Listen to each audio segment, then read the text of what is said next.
Hello दोस्तों, नमस्कार। मैं पंकज सर स्वागत करता हूं आप सभी का आपके अपने YouTube चैनल जय जिज्ञासा पर। उम्मीद है आप सभी बेहतर होंगे और अपनी पढ़ाई में लगे होंगे।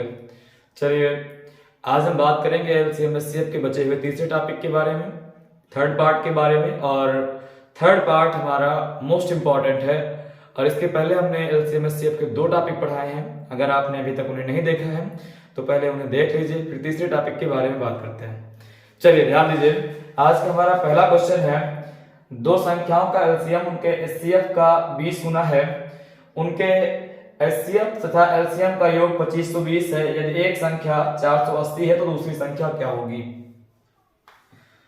आइए ध्यान दीजिए, कहा गया है कि एलसीएम एचसीएफ का 20 गुना है। हम मान लेते हैं कि एचसीएफ जो है, हमने माना कि एचसीएफ जो है इसका हमारा x है। एलसीएम क्या बनेगा फिर? इसका 20 गुना का मतलब 20x। अब हमसे कहा गया है कि उनके एचसीएफ तथा एलसीएम का योग 2520 है। एलसीएम और एचसीएफ का योग करेंगे आप, कितना बनेगा? 21x, और 21x बराबर आपको दिया है 2520। अब आप अगर जो x की वैल्यू निकालेंगे तो 2520 बटा में 21 से काटोगे, 21 कम 21, कितना बचा भाई? 4। 21 दूना 42, यानी x का मान आया कितना? 120। तो हमारा एचसीएफ कितना होगा? 120, और हमारा एलसीएम कितना होगा? 12 दूना 24, यानी 2400। अब हमारे पास एलसीएम प्राप्त है, हमें एचसीएफ प्राप्त है, और हमारे पास एक संख्या भी है, हमें दूसरी संख्या चाहिए। तो हम जानते हैं हमारे पास फार्मूला होता है LCM multiply HCF equal to पहली संख्या मल्टीप्लाई दूसरी संख्या। तो एलसीएम हमारे पास कितना है? एलसीएम हमारे पास है 2400, एचसीएफ हमारे पास है 120, और दूसरी संख्या हमें निकालनी है तो पहली संख्या भाग में आ जाएगी। पहली संख्या हमारे पास 480। अब आप जब इसको काटोगे, 12 से 4 बार में 48 कट जाएगा, 4 से 6 बार में 24 कट जाएगा, यानी कितना आएगा? 600। तो दूसरी संख्या हमारी कितनी बनेगी भाई? 600। फिर से एक बार बात को समझ लें, हमें एलसीएम दिया था, एलसीएम और एचसीएफ का संबंध बताया गया कि जो एचसीएफ का 20 गुना है वो क्या है? एलसीएम है। ठीक, तो हमने मान लिया कि एचसीएफ हमारा कितना है? x है। अगर जो हमारा एचसीएफ x है तो हमारा एलसीएम कितना बनेगा? इसका 20 टाइम्स, यानी 20x इक्वल टू 2400। अब हमने इन दोनों को ऐड किया, तो इन दोनों को ऐड करने पर हमारा कितना बना? 21x बराबर 2520 था। x की वैल्यू कितनी आई? 120। ये कहां से आई थी? यहीं से। और दूसरी एलसीएम की वैल्यू कितनी थी? 20x। ये भी कहां से आई? जो 120 को हमने 20 से गुणा कराया, कितना बन गया? 2400।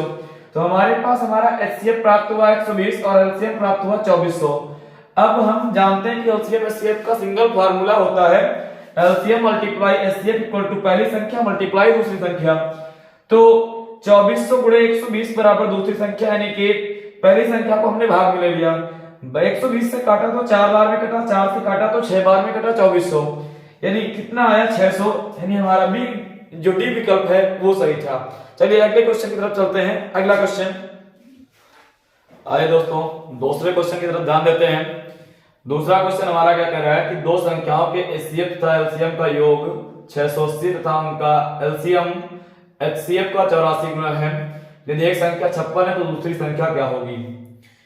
फिर से वही बात कही गई है, सेम जैसा कि पिछले क्वेश्चन में था वैसा इस क्वेश्चन में भी है। दो संख्याओं के एचसीएफ तथा एलसीएम का योग 680 है, एलसीएम एचसीएफ का 84 गुना है। हमने मान लिया कि जो एचसीएफ है हमारा वो x है। क्या मान लिया भाई? कि एचसीएफ हमारा x है। एलसीएम क्या बनेगा इसका?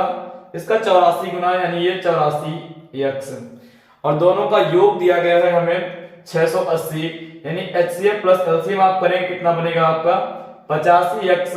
85x की वैल्यू हमें कितनी गिवन करी गई है? तो 85x बराबर हमें बताया गया है भाई 680। अगर हम x की वैल्यू निकालें तो 680 बटा में 85 कटेगा, 17 से 17 25 85, 17 चौके 68, 5 8 40, यानी x का मान कितना आया? 8। तो एचसीएफ कितना बनेगा भाई? 8 बनेगा, और एलसीएम कितना बनेगा? एलसीएम बनेगा 84 गुणा 8। ठीक, पढ़ा रहने देते हैं, गुणा करने की कोई आवश्यकता नहीं है। अब हमसे कहा गया है यदि एक संख्या 56 है तो दूसरी संख्या ज्ञात करें। आप जानते हैं कि फार्मूला होता है पहली संख्या गुणा दूसरी संख्या बराबर एलसीएम मल्टीप्लाई एचसीएफ। ठीक, ध्यान दीजिए भाई, पहली संख्या हमें मालूम है कितनी 56, दूसरी संख्या हमने मान लिया x है। ठीक, बराबर एलसीएम, एलसीएम हमारा कितना है 84 गुणा 8 और एचसीएफ 6। 56 को उस तरफ भेजिए, x बराबर क्या मिलेगा भाई 84 गुणा 8 गुणा 6 बटे में 56। 56 किससे कटेगा 8 से, 8 सते 56, 7 से 7 एकम 7, 7 दूना 14, 12 छंग 72। तो दूसरी संख्या हमारी कितनी आएगी भाई 72।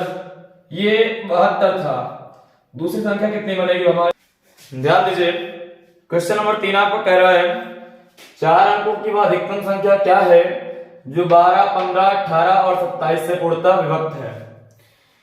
तो पहला तरीका काम करता है कि आप इन तीनों ये जो संख्या है सॉरी 4 संख्याएं दी गई हैं 12, 15, 18 और 27, इन सभी का एलसीएम ले लीजिए। एलसीएम लेने के बाद उसका कोई मल्टीपल होगा जो 4 अंकों की सबसे बड़ी संख्या बन रही होगी, इनमें से को जो एक ऑप्शन में आपको दिया होगा। ठीक, दूसरा तरीका कहता है कि आप डिविजिबिलिटी से चेक कर लीजिए। डिविजिबिलिटी से जब चेक करेंगे तो आपको पता चल जाएगा कि कौन सी संख्या इन सभी संख्याओं से विभक्त है और वो 4 अंकों की बड़ी से बड़ी संख्या भी होनी चाहिए। आइए बात करते हैं 12। तो 12 की विभाज्यता क्या कहती है भाई, अगर कोई संख्या 4 और 3 दोनों से विभक्त है तो वो संख्या 12 से विभक्त होगी। 15 की विभाज्यता कहती है कि कोई संख्या अगर जो 3 और 5 दोनों से विभाजित है तो संख्या 15 से विभक्त होगी। 18 की विभाज्यता क्या कहती है भाई, अगर कोई संख्या 9 और 2 दोनों से विभक्त है तो संख्या 18 से विभक्त होगी। 27 की विभाज्यता अपनी अलग ही होती है। 27 से कोई संख्या कटती है तो इसका मतलब उसके अंकों का योग भी 27 से कटना चाहिए। ध्यान दीजिए, अब यहां हम संख्याओं को चेक कर लेते हैं कि कौन सी ऐसी संख्या है जो सबसे ग्रेटेस्ट नंबर है और वो इन सभी से कटने वाली संख्या भी है। जैसे अगर जो हम बात करें सबसे पहले यहाँ 5 से कटने वाली, तो 5 से सभी संख्याएं कट जाएंगी। क्यों? क्योंकि 5 की भाज्यता कहती है कि जिस संख्या के अंत में या 5 हो या तो 0 हो वो संख्याएं 5 से विभक्त होती हैं। सारी संख्याओं के अंत में 0 है यानी सारी संख्याएं जो है वो 5 से विभक्त हैं। अगली बात करेंगे हम 3 से, तो 3 से कौन कौन सी संख्याएं विभक्त हैं, तो इसकी सारी ऑप्शनों की सभी संख्याएं 3 से विभक्त हैं। तो इसका मतलब हम 15 से नहीं जान सकते। अगली भाज्यता है 4 की। 4 की भाज्यता कहती है किसी भी संख्या के अगर जो अंतिम 2 अंक 4 से विभक्त हैं तो वो संख्या 4 से कट जाएगी। देखिए क्या 90 4 से विभक्त है? बिल्कुल नहीं, क्योंकि आप 2 अंकों को देखेंगे तो 90 को 2 से काटोगे भाई 45 हो जाएगा, 45 को फिर से काटोगे तो 22.5 आएगा जो कि पॉइंट में आ रहा है। तो इसका मतलब पहला ऑप्शन नहीं हो सकता। दूसरा ऑप्शन 20 कट जाएगा, फिर 30 नहीं कटेगा, इसका मतलब ये भी नहीं हो सकता। या तो ये संख्या है या तो ये संख्या है, यानी 9720 है या तो 9960 है। ठीक, अब 9 की भाज्यता क्या कहती है भाई, इसमें 9 से भी भाज्य होना चाहिए। तो 9 की भाज्यता कहती है कि अंकों का योग 9 से कट जाना चाहिए। इनके अंकों का योग करेंगे तो 9 9 18, 18 में 6 जोड़ेंगे तो 18 तो 20 4 24। क्या 24 9 के टेबल में आता है? बिल्कुल नहीं आता, तो ये भी नहीं होगा। इसका मतलब हमारा करेक्ट आंसर क्या है, ऑप्शन बी 97220 यानी 9720 4 अंकों की सबसे बड़ी संख्या है जो दिए गए अंकों यानी कि 12, 15, 18 और 27 से पूर्णतः विभक्त होगी। आई होप कि आपको ये बात समझ में आई होगी। अगर आप विभाज्यता के नियम जानते हैं तो आपको क्वेश्चन करने में बड़ी आसानी होती है, लेकिन अगर जो आप विभाज्यता के नियम नहीं जानते हैं तो मेथड से करने में बड़ा समय आपका व्यतीत होता है। तो सजेशन यही है मेरा आपके लिए कि आप विभाज्यता के नियमों को जानिए। विभाज्यता के नियमों से चीजें बड़ी आसान हो जाती हैं। विभाज्यता के नियमों से कहीं ना कहीं एक क्वेश्चन आपके एग्जाम में जरूर आता है। चलिए नेक्स्ट क्वेश्चन, क्वेश्चन नंबर 4।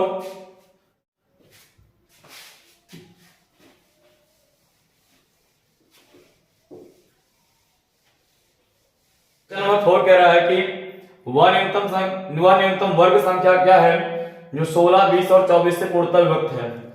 तो फिर से पहला तरीका आपके पास यही है कि आप 16, 20 और 24 का एलसीएम निकालें। 16, 20 और 24 का जो एलसीएम होगा उसका कोई मल्टीपल इनमें से जो बन रहा होगा वो आपका न्यूनतम पूर्ण वर्ग संख्या होगी। लेकिन मेरा तरीका क्या कहता है आपसे, मेरा तरीका कहता है कि 16, 20 और 24 की रिजल्टी लगा दीजिए।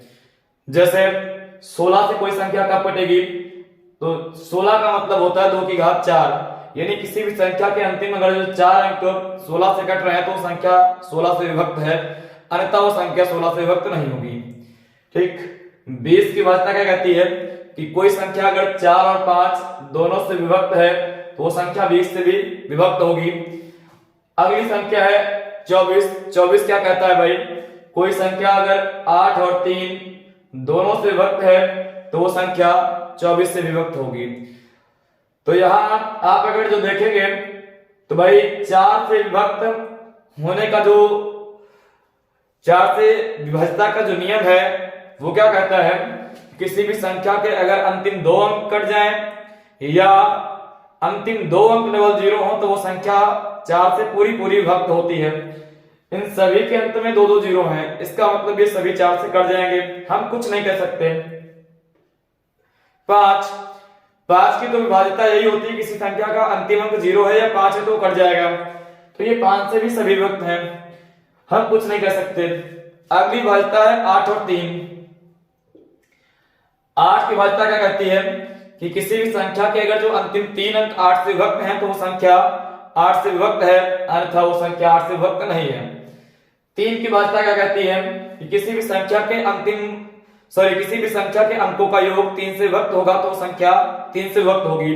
सबसे पहले हम चेक करते हैं कि कौन सी संख्या 3 से विभक्त है। जैसे आप इसके अंकों का योग करेंगे 6 1 7 हो जाएगा, क्या विभक्त है, नहीं है। 6 3 9 हो जाएगा, रोक के रखिए इसको भी। 6 4 10 हो जाएगा, नहीं कटेगा। 4 4 8 1 9 हो जाएगा, कट सकता है। ठीक, 8 से कटेगा ये, तो 8 से आपका 400 कट जाएगा। ठीक, यहां देखिए क्या 608 से कटेगा, तो मेरे भाई 600 को 8 से काट के देख लीजिए। 8 सते 56, 56 4 7 8 5 40, तो 3600 भी कट रहा है और 14400 भी कट रहा है। अब इन दोनों में कहा क्या गया है भाई कि न्यूनतम वर्ग संख्या, तो 3600 और 14400 में सबसे छोटी संख्या कौन सी है, तो दोनों में छोटी संख्या है आपकी 3600, अर्थात आपका सही उत्तर क्या होगा भाई 3600। उम्मीद है आपको ये बात समझ में आई होगी।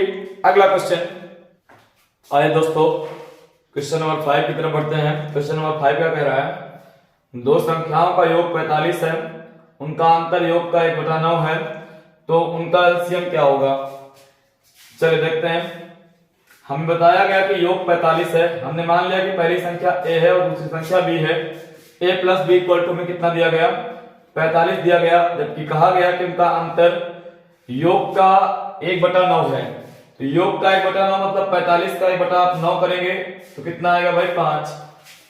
It means a minus b बराबर हमें कितना दिया गया, 5 दिया गया।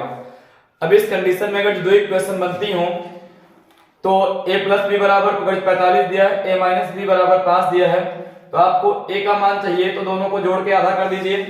ठीक, तो दोनों को जोड़ के आधा करोगे तो 45 5 50, 50 का आधा 25, और b का मान चाहिए तो दोनों को घटा के आधा कर दीजिए। दोनों को घटा के आधा करोगे आप तो 45 से 5 जाएगा, कितना बनेगा 20, 20 का आधा, सॉरी 45 से 5 जाएगा तो 40, 40 का आधा 20, यानी b का मान कितना है 20। देखिए क्या सही है, a और b के मान अगर जो हम जोड़ेंगे तो 45 बनेंगे, a और b के मान अगर जो घटाएंगे तो 5 बनेगा। इट मींस ये बात सही है। तो कहने का मतलब पहली संख्या कितनी बनी हमारी 25 और दूसरी संख्या कितनी बनी हमारी 20 बनी। अब कहा क्या गया था कि उन दोनों का एलसीएम क्या है, भाई आप जानते हैं 25 और 20 का एलसीएम निकालेंगे हम तो कितना बनेगा 100 बनेगा। कितना बनेगा भाई 100, तो इसका मतलब हमारा सी ऑप्शन करेक्ट ऑप्शन था। चलिए अगले क्वेश्चन की तरफ बढ़ते हैं भाई। अगला क्वेश्चन,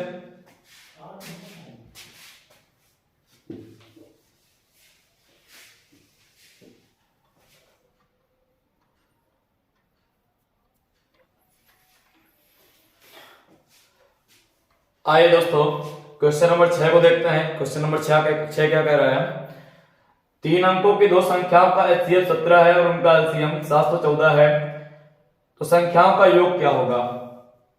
ध्यान दीजिए, एचसीएफ दिया है इन्होंने 17 और एलसीएम दिया है 714। पूछ रहा है कि संख्याओं का योग क्या होगा। चलिए ध्यान दीजिए, HCF जो होता है भाई, ठीक, वो संख्याओं का कोई गुणज ही होता है। HCF आपको दिया है 17, तो हम मान लेंगे कि पहली संख्या, हमारी पहली संख्या क्या है,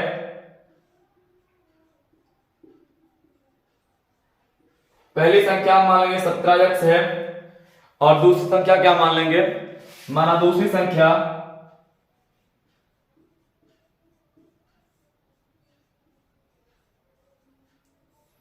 ये हमने मान लिया 17y है। अब आप अगर जो 17x और y का एलसीएम निकालेंगे भाई, तो क्या बनेगा 17xy, और 17xy का हमें मान कितना दिया गया है 714। तो हम कह सकते हैं कि 17xy बराबर किसके 714 के।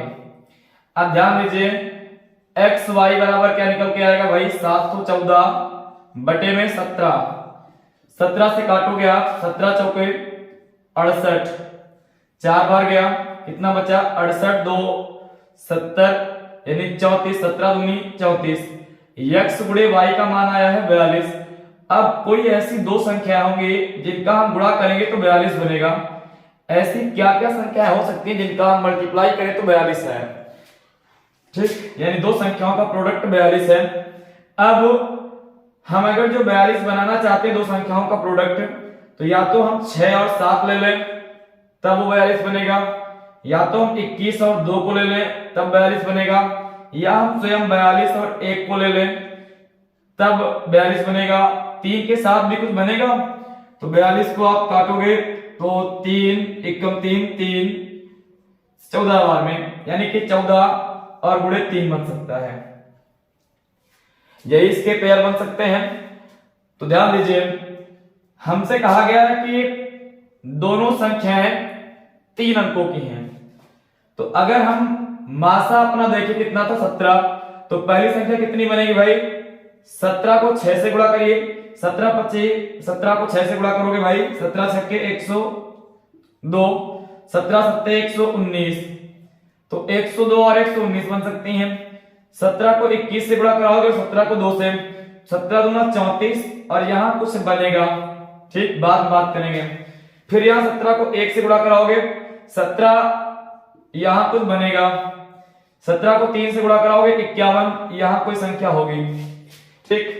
अब ये प्लेस मैंने ब्लैंक क्यों छोड़ दिए, क्यों मल्टीप्लाई नहीं किया, क्योंकि क्वेश्चन ने कहा है कि 3 अंकों की दो संख्याओं का, ठीक। आप देख रहे हैं यहां तो तीनों अंक की दो संख्याएं हैं, मतलब दोनों संख्याएं 3 अंकों की हैं, लेकिन यहां एक तो 3 की हो जाएगी, इधर भी 3 की हो जाएगी, इधर भी 3 की हो जाएगी, लेकिन यहां जो बन रहे हैं ये तो 2 अंकों की ही हैं।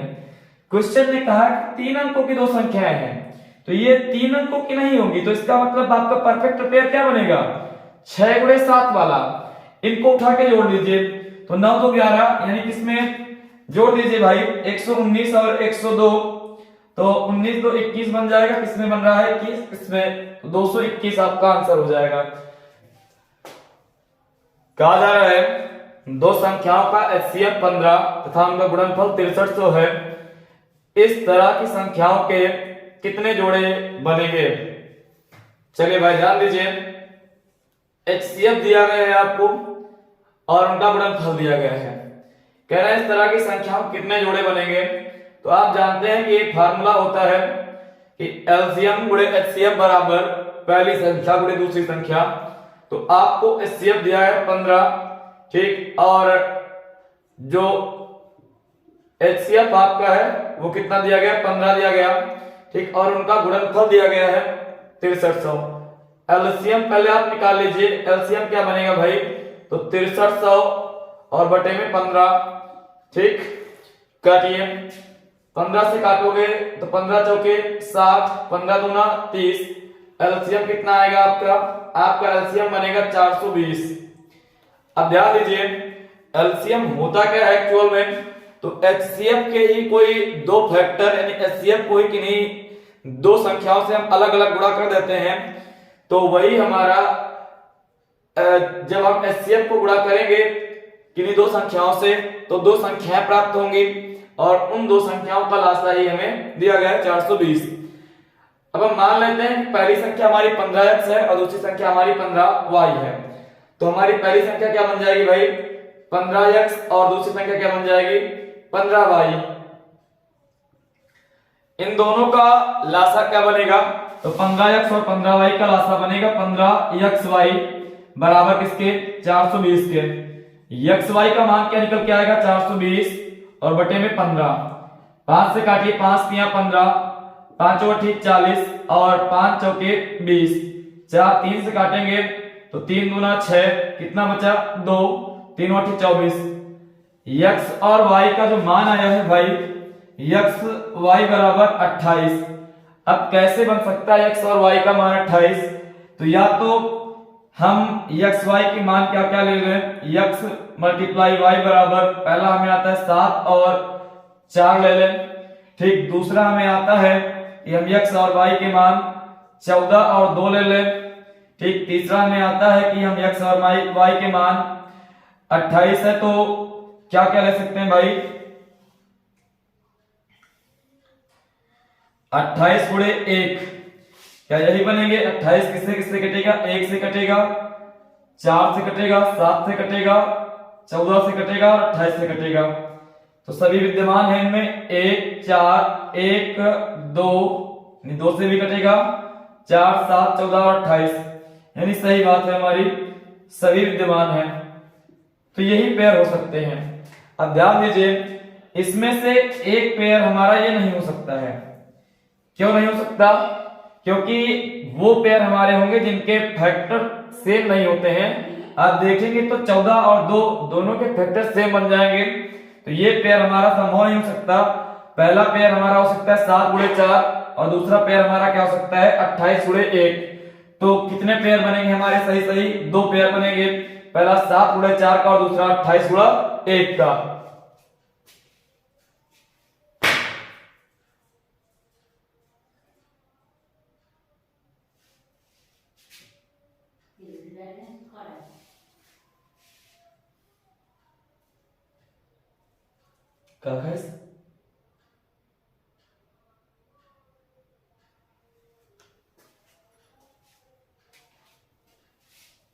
अगला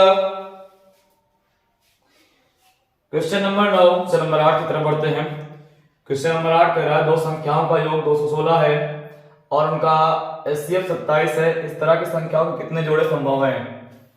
ध्यान दीजिए, कह रहा है कि दो संख्याओं का योग 216 है और उनका एचसीएफ 27 है। हमने मान लिया कि जो पहली संख्या है वो 27x है और दूसरी संख्या 27y है।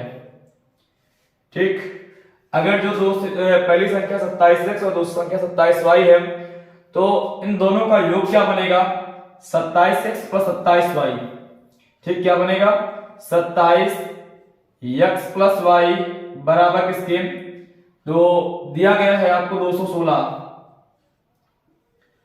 x प्लस y का मान क्या आएगा 216 बटे में 27। 9 से ये 3 से काटिए 3 9 27, 3 7 21, 3 दूना 6, 9 72। x प्लस y का मान आया है 8, यानी कि दो संख्याओं को हम जोड़ेंगे तो 8 बनेगा। कैसे कैसे 8 बन सकता है? तो ध्यान दीजिए, या तो हम 7 गुणा 1 कर लें तो 8 बनेगा, या तो हम 6 गुणा 2 कर लें तो 8 बनेगा। ठीक, या हम 5 गुणा 3 कर लें, सॉरी 5 प्लस 3 कर लें, गुणा नहीं सॉरी प्लस 5 प्लस 3 कर लें तो 8 बनेगा, या हम क्या कर लें हम 4 और 4 ले लें तो 8 बनेगा। ठीक, लेकिन इसमें से ये पेयर नहीं लिया जा सकता क्योंकि इनके फैक्टर कॉमन हैं और ये पेयर नहीं लिया जा सकता क्योंकि इनके फैक्टर भी कॉमन हैं। तो ये पेयर नहीं हो सकता, ये पेयर नहीं हो सकता। क्या होगा, या तो 1 और 7 या तो 5 और 3। तो 1 और 7 या 5 और 3 जब होंगे तो कितने पेयर बनेंगे इसके 2 पेयर बनेंगे, एग्जैक्ट 2 ही पेयर होंगे इसके, यानी कि हमारा आंसर क्या होगा option number B. Next question, question number 9।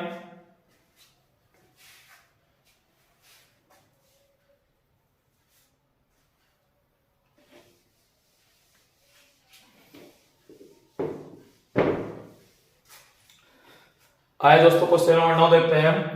Question number 9 कह रहा है दो सहअभाज्य संख्याओं का गुणनफल 117 है तो उनका एलसीएम क्या होगा। पहली चीज तो आप सहअभाज्य संख्याओं के बारे में समझिए कि सहअभाज्य संख्याएं क्या होती हैं। ध्यान दीजिए, ऐसी दो संख्याएं जिनके फैक्टर करने पर उनके फैक्टर कॉमन ना हो वो संख्या सहअभाज्य संख्या कहलाती हैं। जैसे हम 3 और 8 ले लें तो 3 और 8 क्या होंगे, सहअभाज्य होंगे, क्योंकि 3 के फैक्टर क्या होंगे, तो 1 और 3। 8 के फैक्टर क्या होंगे, तो 1, 2, 4 और 8। एक सब का कॉमन फैक्टर होता है, एक की बात नहीं करेंगे। बाकी आप अगर जो देखो तो क्या फैक्टरों में कुछ कॉमन है, नहीं है, तो इसका मतलब है कि ये दोनों संख्या कैसी हैं, सहअभाज्य हैं। और अगर जो आप इनका एलसीएम भी निकालोगे तो इन दोनों का एलसीएम इन दोनों का प्रोडक्ट ही होगा 24। तो अगर जो कहा जा रहा है कि दो सहअभाज्य संख्याओं का गुणनफल 117 है तो उनका एलसीएम सेम होगा। मतलब अगर जो दो सहअभाज्य संख्याएं हैं तो उनका एलसीएम वही होगा जो उनका प्रोडक्ट होगा। तो इसका सही आंसर हमारा क्या होगा, 117। लास्ट क्वेश्चन आज का, क्वेश्चन नंबर 10। ध्यान दीजिए भाई, फिर से वैसा ही क्वेश्चन है आपके सामने। और क्वेश्चन नंबर 10 हमारा कह रहा है दो संख्याओं का गुणनफल 2160 है और उनका एचसीएफ 12 है। इस तरह के कितने संभावित जोड़े बनेंगे। आइए हम मान लेते हैं कि पहली संख्या हमारी है 12x और दूसरी संख्या हमारी 12y। ठीक, इन दोनों का अगर जो हम प्रोडक्ट कराएंगे तो क्या बनेगा भाई, 12xy बराबर किसके, 2160 के। अगर जो 12xy बराबर 2160 के तो xy बराबर किसके बनेगा, 2160 बटे में 12। 12 से आप भाग लगाओगे, 12 एकम 12, 12 8 20 1 21, यानी 12 8 96 180। ठीक, x और y का मान कितना आया है, 100। परफेक्ट जोड़े होंगे। ठीक, आप यहां से देख लीजिए, आपको बस इतना काम करना है कि ये पेयर नहीं लिए जाएंगे जिनके फैक्टर सेम बन रहे हो, जैसे कि ये हटा दिए जाएंगे। तो बाकी कितने पेयर बनेंगे आप हमें कमेंट करके बताएं कि 180 के कितने पेयर बनेंगे ऐसे तोड़ने पर। तो चलिए आज के लिए यहीं तक, बाकी बातें हमारी अगले वीडियो में होंगी। और इसका लास्ट पार्ट अभी बाकी है जिसमें हम एचसीएफ के बारे में ओनली पढ़ेंगे, एचसीएफ से बनने वाले क्वेश्चनों के बारे में। थैंक यू दोस्तों, जय हिंद, जय भारत।